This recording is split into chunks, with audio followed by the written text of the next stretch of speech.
The federal government may lift the restriction on interstate travels on June 21st as domestic flights are expected to resume. Hi, welcome to What's Happening. These are the top 10 stories now.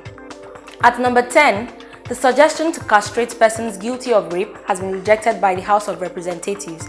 At the plenary held on Thursday, the House adopted a motion for harsher punishments for rapists due to the growing cases of sexual assault in the country. Mr. James Faleke, a member of the House, suggested that persons found guilty of rape should be castrated.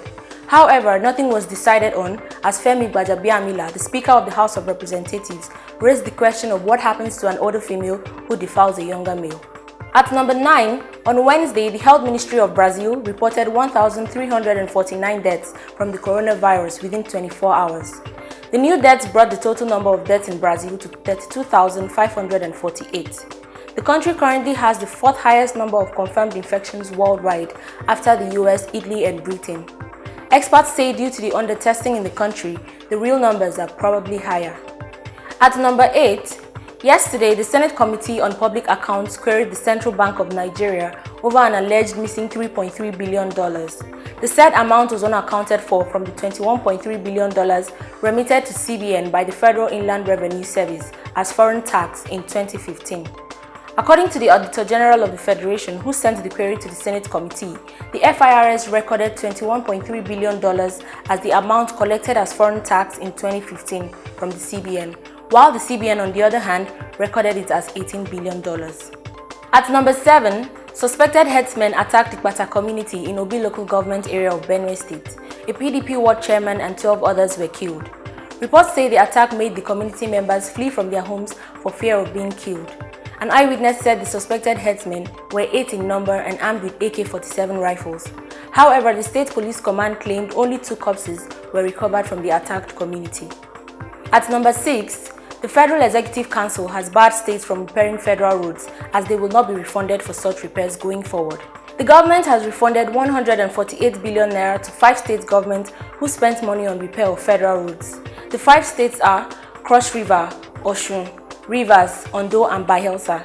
The Minister of Works and Housing, Babatunde Fashola, presented the memo for the refund at the 3rd Virtual Council meeting presided over by President Muhammadu Buhari.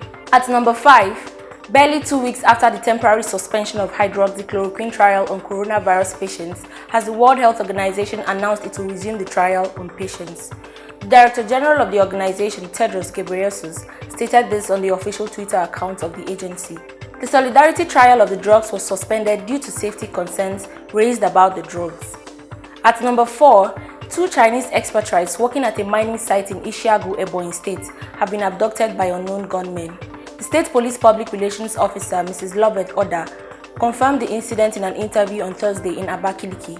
She said the Chinese officials, who are employees of Greenfield Metals Nigeria Limited, were abducted at the mining site on Wednesday. The police are yet to establish the motive behind the abduction.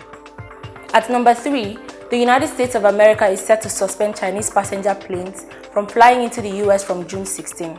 The Department of Transportation said the decision was a response to the Chinese government's refusal to permit US carriers to resume flights to and from China.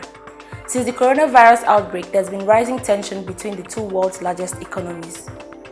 At number 2, according to the autopsy report released on Wednesday, the deceased George Floyd, who was brutally killed by a police officer in America, tested positive for coronavirus before he died. The chief medical examiner, Andrew Baker, said the type of test carried out for the autopsy can show a positive result weeks after the onset and resolution of clinical disease. The result also showed George was asymptomatic. Finally, at number 1, the federal government may lift the restriction on interstate travels on June 21st as domestic flights are expected to resume. This was hinted by the National Coordinator of the Presidential Task Force on COVID-19, Dr. Sani Aliyu. The Special Advisor to President Muhammadu Buhari on media, Bashir Ahmed, also confirmed this via his Twitter handle on Thursday. Always remember to wear your mask, wash your hands, and stay safe. That's all for today. See you next time on What's Happening.